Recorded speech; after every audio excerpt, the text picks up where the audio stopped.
Okay, hi again. This is the last video I'm going to post for this week. I'm going to go through day 3, day 4 and day 5 for week 2. Day 3 you'll need to read 2 chapters, The Deal and Home. And for day 4 and 5 you won't need to read the book really, they're just they're writing tasks. Okay, so for day 3 I'm going to read The Deal and Home, and then you've got a synonyms and an antonyms activity to complete. So there are some adjectives that have been, nouns that have been given to you, for example, address, and the word nice in the text has been used a lot. So a nice dress, but we don't like the word nice. So a stronger, better adjective might be a beautiful dress, a stunning dress, and then an antonym, so the opposite, a terrible dress. Those examples are actually given on the document as well. Then, once you've done that for some other nouns, party, book, person, there is a task at the end for you to sort of put that into maybe a paragraph or something. Okay, so I'm going to read The Deal and Home. It's quite 2 very short chapters actually. Mum and Mr. Tushman were talking when we got back to the office. Mrs. Garcia was the first to see us come back, and she started smiling her shiny smile as we walked in. So, August, what did you think? Did you like what you saw? She asked. Yeah, I nodded, looking over at Mum. Jack, Julian and Charlotte were standing by the door, not sure where to go or if they were still needed.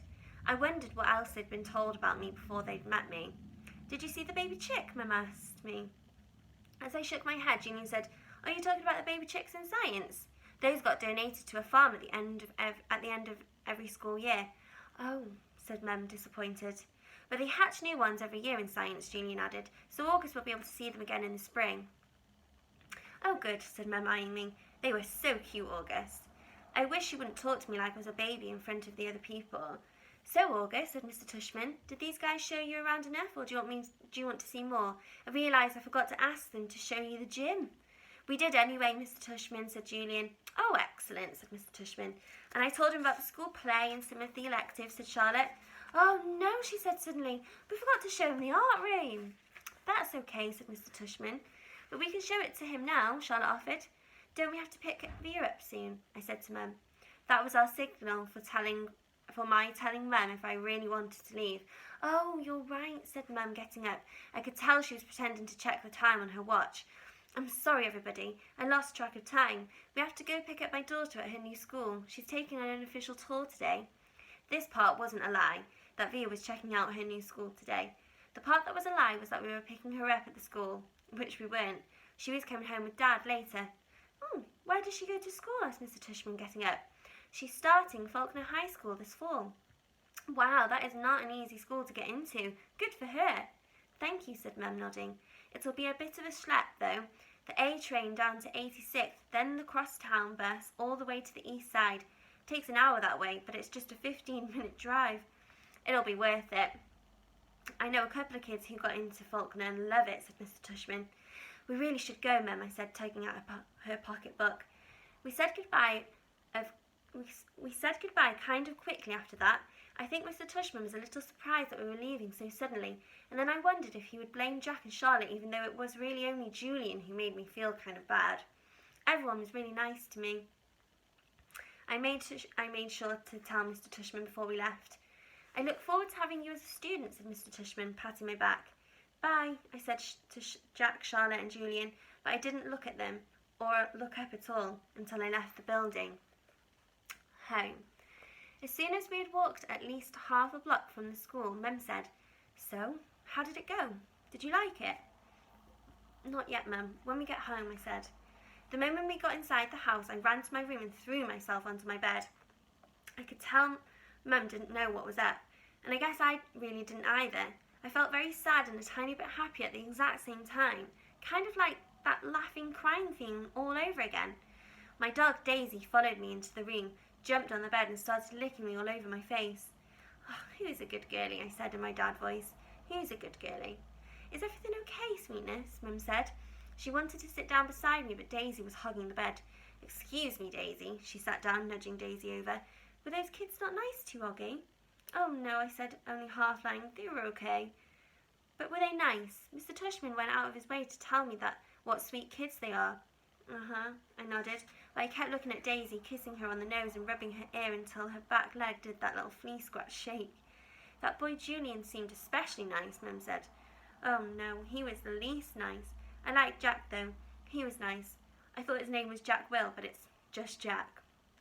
Wait, maybe I'm getting them confused. Which one was the one with the dark hair that was brushed forward?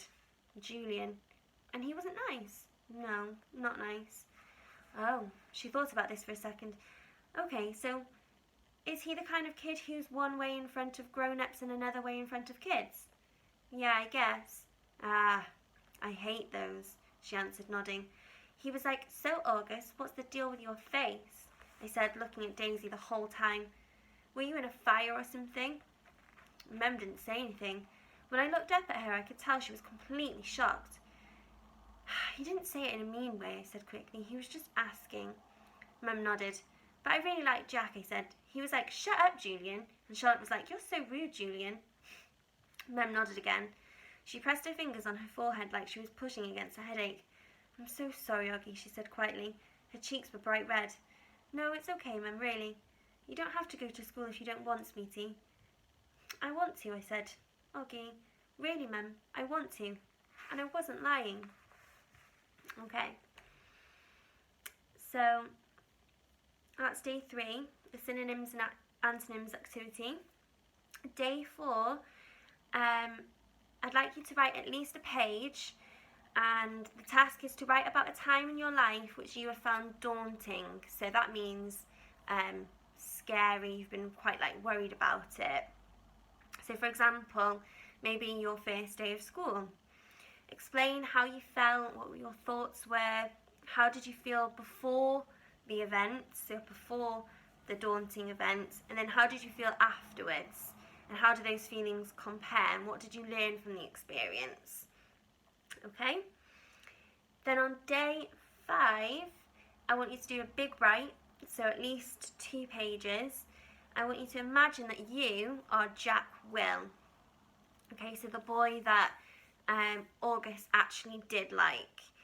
And I want you to pretend you're Jack Will, and I want you to write a letter to Oggy to make him feel better about starting school. You might want to draw on your own experience to help you to write the letter, or what would you wanted someone to say to you. Think about how you're going to help him. What does he have to look forward to? Remember, he's never actually been to school before, so maybe you could explain the structure of the school day just to prepare him a little bit.